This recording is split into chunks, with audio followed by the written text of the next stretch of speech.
यहाँ पर हमारे पास एक द्विघात समीकरण है और इसे हमें हल करना है। तो क्यों ना इस वीडियो को तुम यहाँ रोक कर इसे खुद से हल करने की कोशिश करो और x का मान निकालो और फिर वापस आओ। तो चलो देखते हैं। अब यहाँ पर हमारे पास जो द्विघात समीकरण है वो है 6 गुणा एक्स का वर्ग ऋण 120x धन 600 जो बराबर है 0 के। अब यहाँ पर जो ये गुणांक हैं ये है 6 ऋण 120 और धन 600, कुछ बड़े से लग रहे हैं यहाँ पे गुणांक। अब यहाँ पर जो x का वर्ग है उसका जो गुणांक है वो है 6। मैं पसंद करूंगा कि अगर यहाँ पे जो गुणांक है वो 1 हो जाए। तो वो कैसे हो सकता है, यहाँ पे 6 है, हमें 6 से विभाजित करना होगा।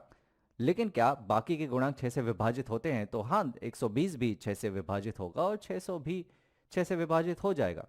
तो चलो एक काम करते हैं, दोनों ही तरफ हम 6 से विभाजित कर देते हैं इस समीकरण के। तो यहाँ पर मैं बाई तरफ 6 से विभाजित कर रहा हूँ हर एक पद को, और उसी तरह से यहाँ पर मैं दाई तरफ भी 6 से विभाजित करूंगा ताकि हमारा समीकरण बदले ना।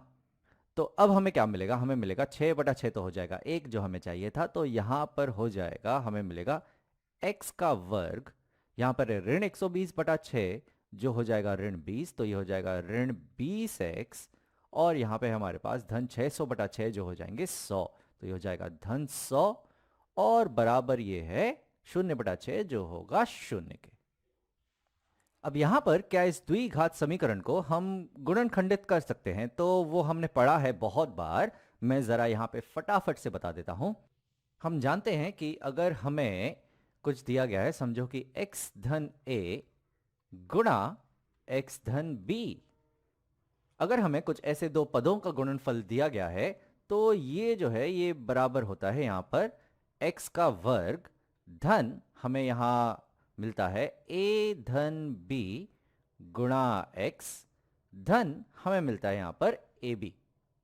तो ये एक द्विघात समीकरण है जिसका ये जो है ये गुणनखंडित रूप है। तो जरा अगर हम यहाँ पे नजर डालें, यहाँ पे जो x का जो गुणांक है वो होता है यहाँ पर दो संख्याओं का योगफल, यानी कि ये जो है ये ऋण 20 ये होना चाहिए दो संख्याओं का योगफल, और ये जो अचर है यहाँ पर ये जो 100 है ये होना चाहिए यहाँ पर दो संख्याओं का गुणनफल। तो यानी कि ये होना चाहिए a गुणा b और ये होना चाहिए a धन b।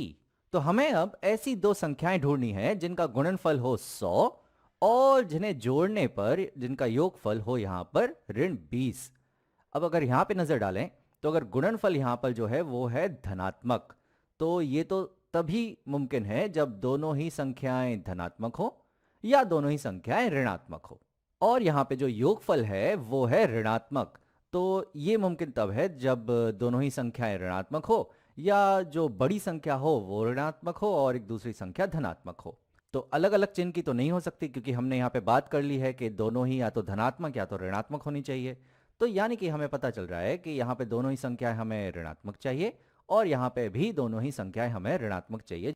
तो अगर 100 गुणनफल की बात करें तो मेरे दिमाग में आता है ऋण 25 गुणा ऋण 4 जो हो जाएगा धन 100, या फिर ऋण 20 गुणा ऋण 5 जो हो जाएगा धन 100, या फिर ऋण 10 गुणा ऋण 10 भी तो धन 100 हो जाएगा। और साथ ही साथ ऋण 10 और ऋण 10 को जब हम जोड़ेंगे तो आएगा ऋण 20, यानी कि ये जो जो दो संख्याएं हैं वो है ऋण 10 पहली संख्या और दूसरी संख्या भी है ऋण 10 जिनका गुणनफल हो जाएगा धन 100।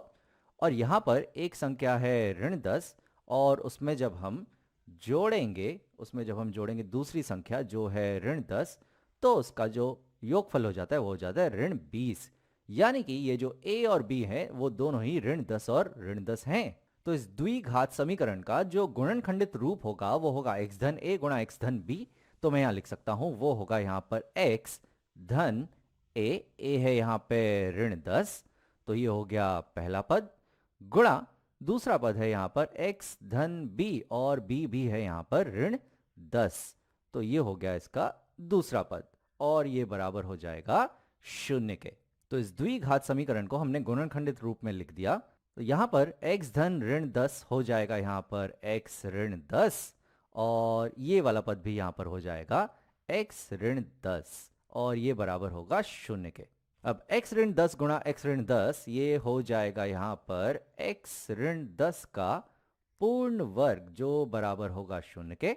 अब अगर दोनों तरफ में वर्गमूल ले लूं तो मुझे मिलेगा कि x ऋण 10 बराबर होगा धनात्मक या ऋणात्मक शून्य के, जो तो एक ही बात होती है, जो होता है शून्य।